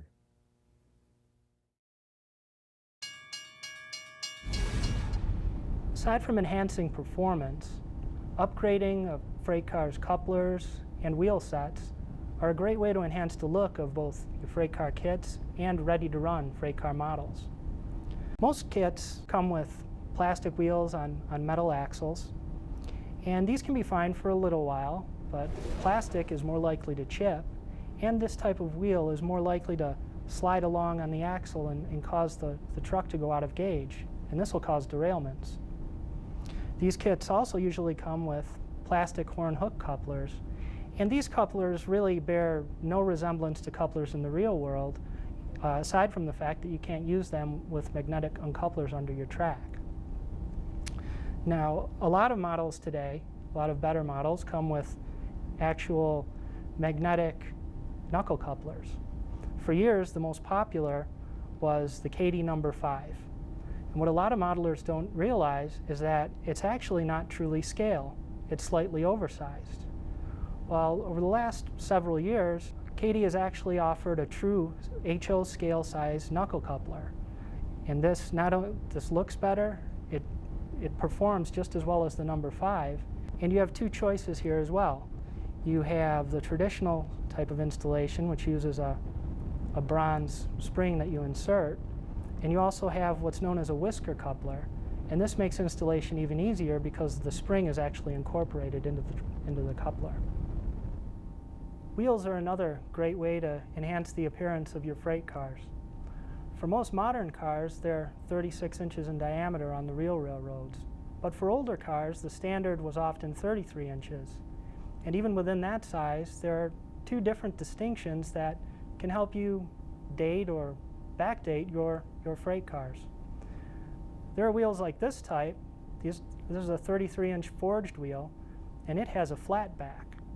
And that was more common as the 1940s went into the 1950s, and forging was a stronger way to make wheels, and it didn't require these ribs that you see on the back of this wheel. This is a 33-inch cast metal wheel, and these reinforcing ribs were added to help strengthen the material in the casting process. And these were more common on 1940s and older type cars. Now I have in front of me an AccuReady boxcar. It's a fine model, but I'm going to go ahead and add scale couplers to it, and I'm also going to backdate it just because I model more of the 1940s, the early 1940s to be more specific, and I'm going to replace it with some of these ribbed wheels to give it an older appearance. So I've already gone ahead and painted the wheels and weathered them before I install them. First thing I'm going to do is I'm going to unscrew the truck.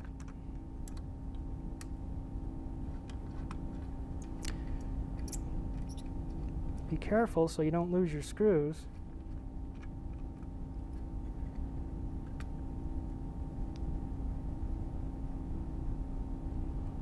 And now I'll deal with the coupler. There's a screw that holds it in place actually in this part right here, which is the coupler, the draft gearbox. So now I'll take out that screw.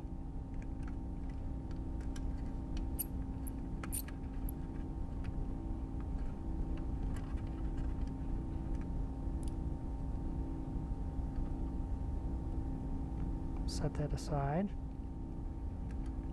Remove the old coupler. And I'll install my scale couplers.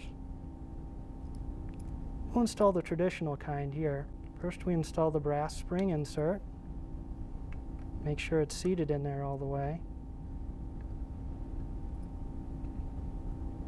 Take your coupler. Make sure you have it facing the right direction. I've installed many couplers upside down. Then replace the cover on the draft gearbox. Make sure that the spring is working and the coupler is centering. It's very important, or else you'll have to do it all over again.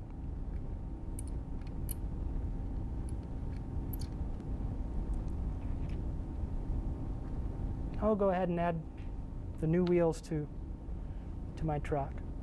Again, it's important to paint the wheels and weather them before you put them in, because it'd be a lot harder to get to wheels while they're in the truck.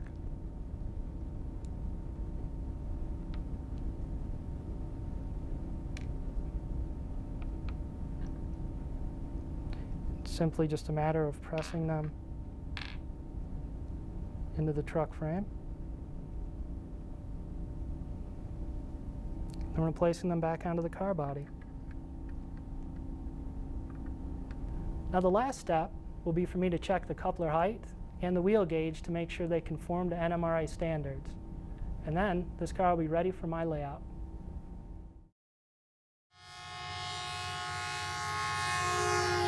The Children's Museum of Indianapolis is the largest of its kind in the world, at more than 300,000 square feet. It was founded in 1925 and opened officially to the public in 1926, and has grown over the years to become one of the most visited museums in the country. One of the most popular areas in the museum is the Toy Train Treasures exhibit, and one of the most fascinating parts of that is our toy train layout. You'll see children and their families from all over the world amazed when they see the layout and the collection that we have. One of the most popular components of our Toy Train Treasures exhibit is the O-gauge layout, and it's an extensive structure. It's 30 by 30 foot layout. We run about 5 trains at a time on 3 tracks, 3 levels of tracks. We have 900 feet of track on the layout. The layout features a variety of different kinds of scenes. There's a town, there's a circus scene, there's a mine with a miner's cabin, there's an airport. My favorite component of the scene is the freight yard, because we display at the freight yard most of the rolling stock that we can't run on the layout. We have things that I particularly like the roundhouse on that freight yard layout. The layout was built in 1976, and it was designed by a local fella who has a train shop in town named Les Gordon. And then we had 2 contract workers that built the layout, and it took them about 7 months to put it together. And really, of the construction phase, the most impressive to watch was the building of the mountains and really the platform part of the layout. The layout is controlled from a tower, and the unique thing about our tower is that it really looks like a train control tower, and from that tower not only are the 5 trains run, but we can also control the light level so that it can become dark on the layout, and the children really enjoy that, you know, becoming night and day on the layout. They have a great deal of fun with that. The maintenance of the trains is amazing, because we spend about $4,000 a year maintaining the rolling stock. Our trains run, particularly in the summer, 7 days a week, 7 hours a day, and you can imagine that that's a lot of strain on a toy train. I mean, usually your home toy trains do not run at that length of time, and so after about a week of running, the trains are taken off the layout and completely cleaned and reworked, and we get we are an authorized Lionel service station, although we only service our own trains, and so we get many of our parts from them. We purchase a lot of things at flea markets and train shows also to run on the layout. Toy Train Treasures is a really unique display because it is the largest collection of toy trains on public display in the country. It is approximately, I would say we have 12 to 1,300 sets, close to 6,000 individual pieces. And it was great fun for me to work on that exhibit because I started out not knowing anything about toy trains. And as I was doing the research and really getting a background in history of toy trains and that kind of thing, it was wonderful to work with this collection because I would be reading about something that was just rare and important and incredible, and literally the next day as I was unpacking this collection, I'd find it. It would be like, oh my gosh, here's what I just read about, isn't this neat? And we really do have some very fine and rare pieces. The collection was a combination of 2 collections, one that came to us in '69 from a local fella named Noble Bidinger, and the other came to us in '74 from a fella from Anderson, Indiana named Bob Vickers. And after we acquired Vickers' collection, he started collecting trains again almost immediately. But he would always come in, and as I was learning about trains, he really took me through a lot of it and was kind of a mentor on toy train collecting. And he would say, oh, every time we would get to a really fine piece, he would say, oh, I'll never be able to find this again. And really, the collection is primarily pre-war. We have an extensive collection of Lionel, American Flyer, and Ives, which are known really as the big three of American manufacturers, although we have a variety of other manufacturers of American trains and foreign trains as well.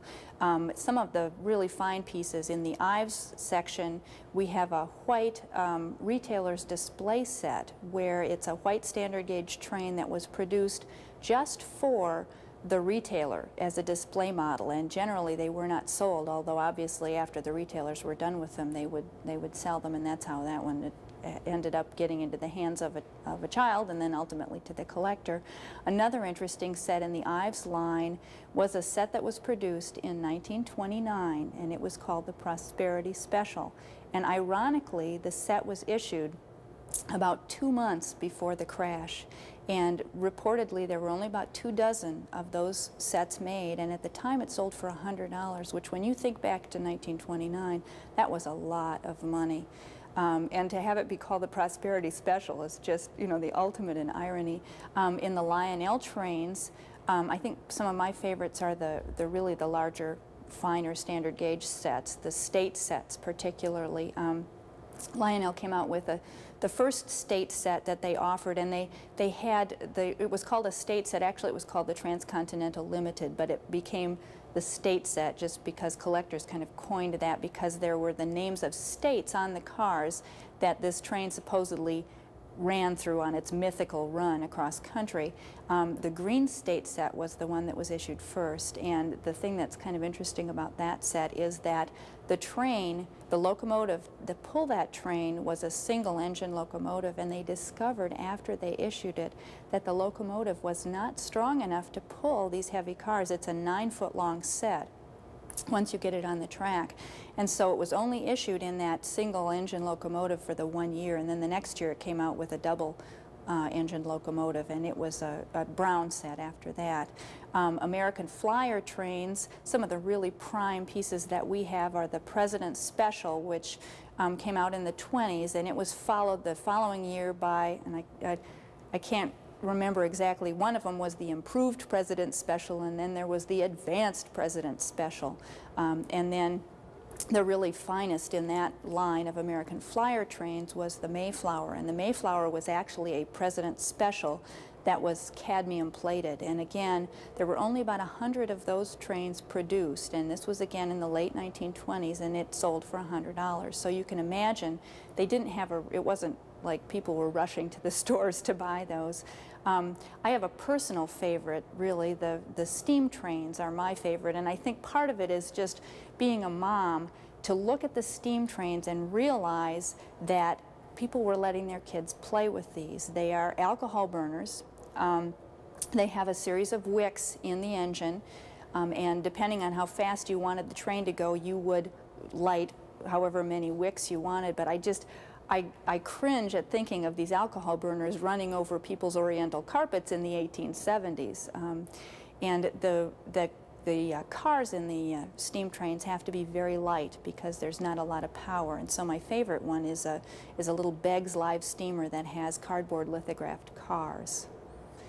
Another interesting thing about the collection, when you look at the foreign trains, is that the foreign trains produced for the foreign market look different because they don't have cow catchers.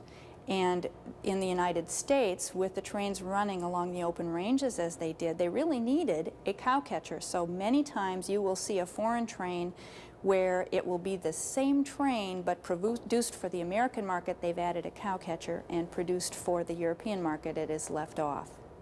a couple of other really fine trains in the collection, or ones that are favorites of mine. One is the Boucher Blue Comet, and that was a train that was produced in the 20s. Boucher is a company out of New York. And the thing that I find most interesting about that one is that this train weighs a ton. I remember unpacking it and trying to get it out of the box, and it's real deceptive. It's the only twin-engine steam train ever produced. And it's a real long set again. But to lift out the cars, which are relatively lightweight, and then get to the bottom of the box and try to get the engine out of the box was unreal. And I couldn't help thinking, you know, no child could ever lift this set. If this, if this train came off the track while he was running it, he'd have a real hard time. Another one that I really enjoy are the Buddy L trains. Buddy L was a train that was produced in the 20s. And it was literally a floor train or a yard train. They would set up this set, and it was like a riding toy for kids. They could sit on it. They were even strong enough to have an adult sit on. And we have one in the exhibit that is mounted on the floor so that the kids can try it out and sit on it and run it back and forth. The thing that makes the toy trains really so exciting for me is the relationship between the train and the real thing. When I was in elementary school, we lived close enough to a freight line that ran near us that we kids would go down and wait for the train. We knew what times it came by, and we'd wait for it. And one summer, a friend and I made signs, literally, that we would run down and hold up these signs to the engineer that said, "Hello, my name is Judy," and this friend did the same. And by the end of the summer, I mean, the engineer really knew us, and it was getting close to the end of the summer. And when he came by, he had a sign also, and it said, "Hi, my name is Bill. I'll miss you." I think he knew we were going back to school, and it was fun for me because that summer, that winter, at Christmas, my grandfather gave me a train set. So that was really an important part of toy trains for me, is the personal part of it.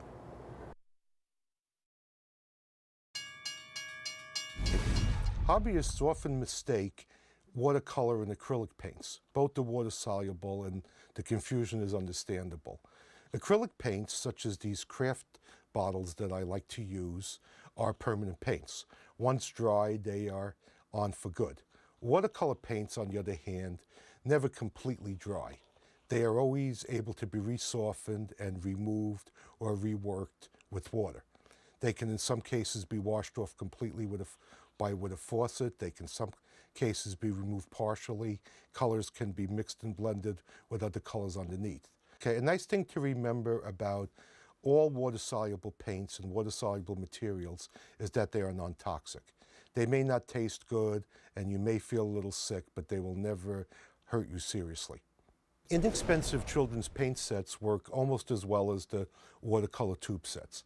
The colors are a little more basic and a little more difficult to use, but they are readily available everywhere. The colors are the same. Watercolor paints, from my experience, appear to be permanent. There are paintings that have existed for centuries with little ill effect, and model railroads are rarely exposed to continuous bright sunlight. I have never had a model deteriorate to the point that I found it necessary to repaint. I believe over time, however, that watercolors cure much like concrete. The color seems to become more subtle and varied over the first few months after the model is complete. Here's a great way to add a mildewed effect to a wooden wall. A wood material is a little harder to paint than a styrene material because it's porous. So you have to be sure to keep the materials wet, and you have to be sure to do most of what you want before it dries. But I will start by just brushing some clean water onto the wall. No real need to be neat. One of the nice things about watercolor is that the paint always dries with a more subtle effect than it appears when wet. Now, mold is green, so I'll just work a little bit of green into the wall, just some streaks here and there. If I have a little too much, this is kind of intense right now, I'll just brush over more. A little bit of green will just kind of give it that mildewy feeling. A little bit, doesn't take much. To bring out some texture, I'll add a little brown. Always, if you think about it, water washes down in real life, so you kind of would make the bottom darker than the top. That black is on a little too heavily, so I will start to just blend it all in. And when you blend it all in, you start getting a different color. Nice thing to do, if you get a little too much on, like I did right there, you could just wipe it off while it's wet, and you're pretty much back where you started. We can start again, and I found I had the black a little too strong, so I'll add a little more green again. By the way, anytime you wipe a coat off, you're always leaving a little bit of it left, and you're adding a little more subtlety to the weathering. I'll add a little bit of black to it, and we're starting to add a mildewed effect. You might want to run some streaks vertically too. And as long as it's wet, it gives a nice spread and a nice flow. I can take a little bit of the black and a little bit of the water and just kind of keep dirtying it. Just a little discoloring on the wall. The wall looks pretty grungy down the bottom now. Maybe we'll leave the top pretty clean for now, but I'll take a little bit of brown paint and a little bit of water. Just add a little bit more, just keep adding a little more color. Again, if you have a little too much, you wipe a little bit off, you let this dry, and I'll just darken the bottom a little bit, and I think that'll look pretty good. Just a little bit of discoloring, a little bit of dry, a little bit of rotten mildew on the wall, which happens when it doesn't get enough moisture and enough light. I'll just add a little mildew, more mildew down the bottom, a little bit of green mildew. I'll add a little bit of red to gray it out. Add a little too much. It looks like, nice thing is if you think you're messing it up, you just keep working on it till it gets where you want. This, I think, looks pretty good now. So here we have the first steps in weathering a wall with a little mildew and a little watercolor.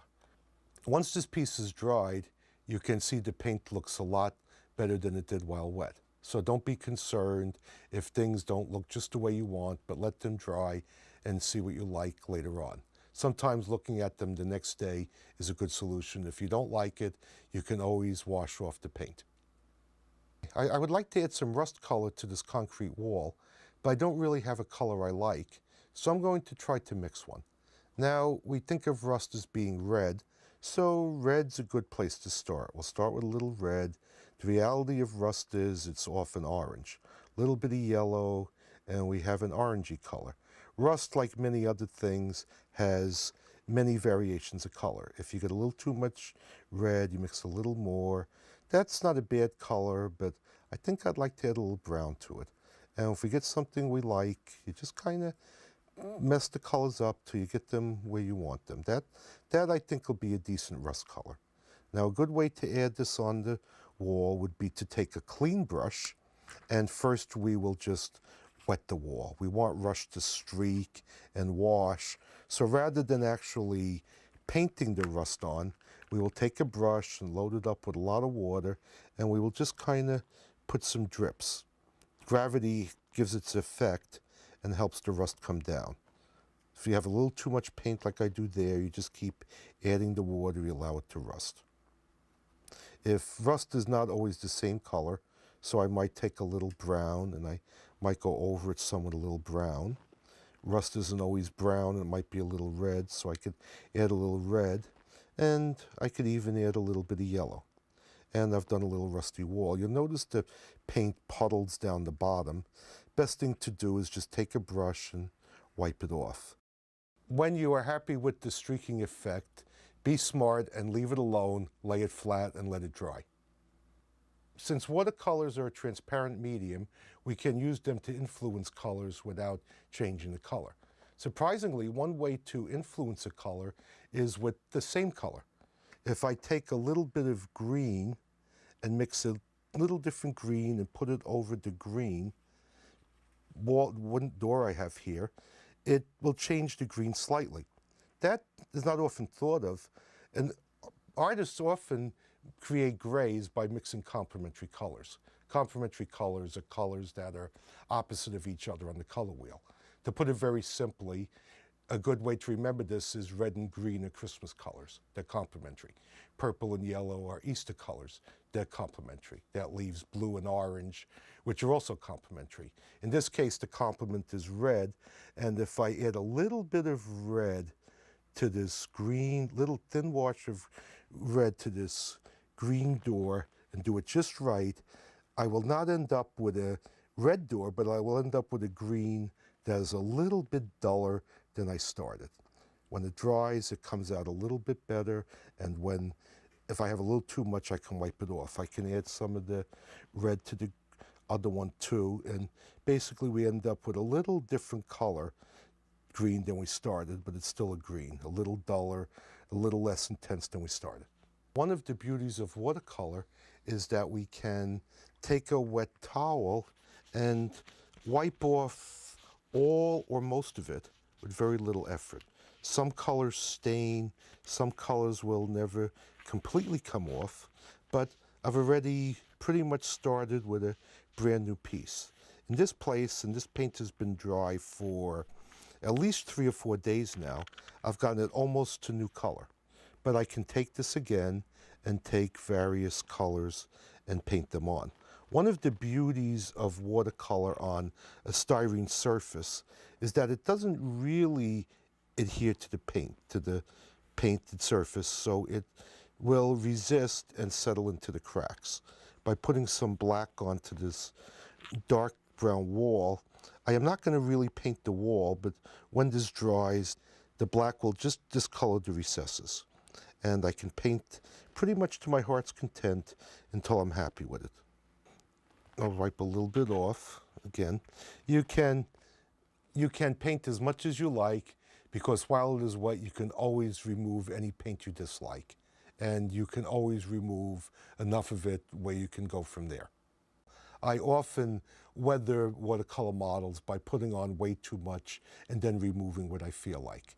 A good way to remove it is with a stiff brush or a wet paper towel or any convenient tool at hand.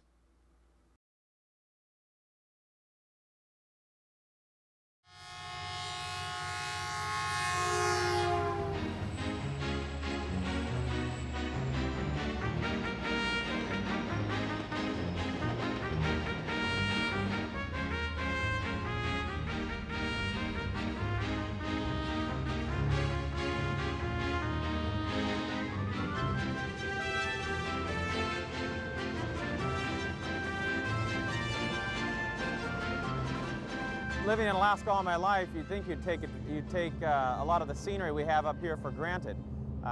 In Alaska, we've got North America's tallest peak, Mount McKinley. We've got glaciers, and you can see all of that along the Alaska Railroad. Larry Howell is the manager for passenger services for the Alaskan Railroad Corporation. It's a full-service line. The locals use it as a form of transportation. The tourists enjoy the ride, and everyone counts on it to bring the supplies they need. Hey, that's my buddy. Hey, I know you. How you doing, Pat? Well, the Alaska Railroad is the last full-service railroad left in the country, and we run passenger services year-round, winter, summer, spring, and fall. We have a flag stop train, and that flag stop train, people will literally flag the train down with a white flag over their head, the locals that live along the railroad tracks. They flag the train down, and we'll have a tourist oftentimes on board, and the coach is full of tourists. This local person will get on the train, he'll load his shotgun and his traps into the baggage car and go and sit with the tourists from the lower 48. And not always does the tourist smell as fresh as the tourists from the lower 48, but they get on board and they just have a wonderful time, and it's part of the stories that the tourists take back to the lower 48. Being a full-service line is not the only boasting right for the Alaskan Railroad. Since 1914, the federal government owned the Alaska Railroad, and in 1985, the federal government transferred the railroad to the state of Alaska. The state of Alaska bought the Alaska Railroad for $22.5 million and created the Railroad Corporation. That Railroad Corporation is mandated to operate on a self-sustaining basis. So the Railroad Corporation exists as a state-owned company without subsidy and without any type of assistance in any way. In fact, it's the law to be self-sustaining. The Alaskan Railroad Corporation is just that, a publicly held corporation. But for the employees on board, it's not a struggle. Look at me. I'm as helpless as a kitten up a tree. Harry Ross is not the floor show. He is the senior conductor on the Alaskan Railroad. You can count on him for standard favorites or the occasional requests. I started singing many, many years ago, and I think how I started singing on the train was someone asked for a song one day because it was their birthday, and I started singing, and ever since then I've been known as the singing conductor. and I have a lot of fun with it. I like riding back and forth on the trains and kind of entertaining the people, and I like the scenery and I like the people that I work with. I get misty and too much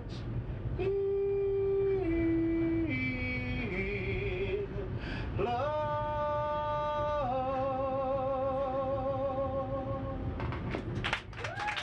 There's oftentimes, it's very common to walk through the building and find somebody that's second and third generation railroader.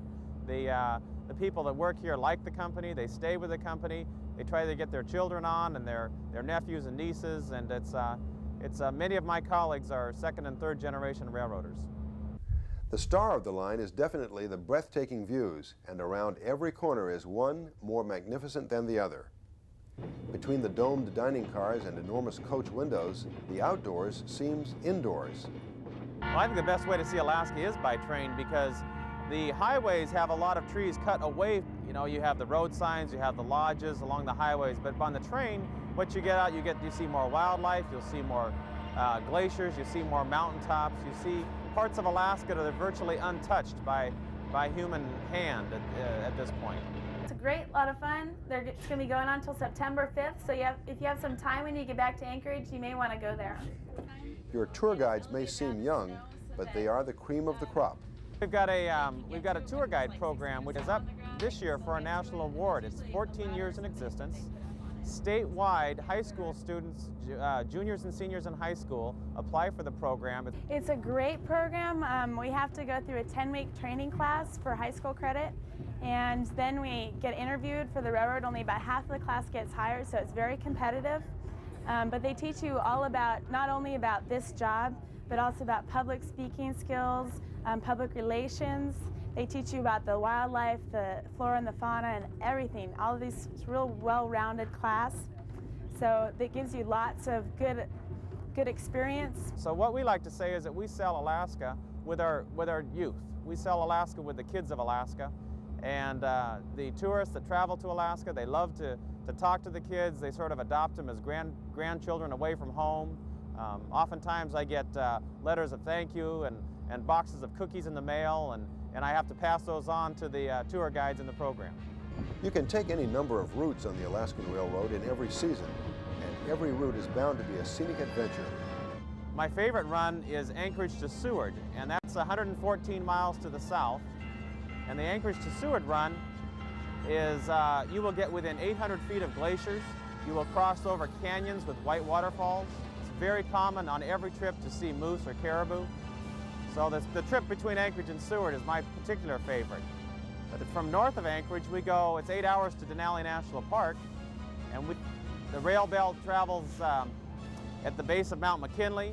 You'll see glaciers, you'll see the small communities along the rail belt, the whitewater rivers, Devil's Canyon, things along the town of Talkeetna, Hurricane Gulch, which is a bridge that is 300 feet above the creek bottom. Alaska may be America's last frontier, and one of the best ways to see it all is aboard the Alaska Railroad. We've reached the end of the line for this edition. We hope you've enjoyed the ride. We'll have more layouts, prototypes, and how-to tips next time, and more fun with the world's greatest hobby in the Dream, Plan, Build video series.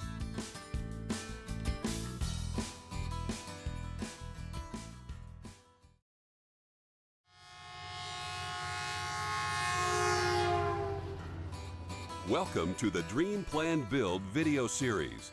In this collection, you'll see amazing layouts of fellow modelers, some of the most interesting trains and railroads around, and plenty of tips and techniques to make your time at the workbench and at the throttle more productive and a lot more fun. We'll travel across America in search of layouts we all dream of operating and get inside the heads of their builders as they describe how they designed and built their prized railroads. Plus, whether you're running a 4x8 or a 40x80 operation, you'll discover tips and techniques to make your rolling stock run smoother and look more realistic.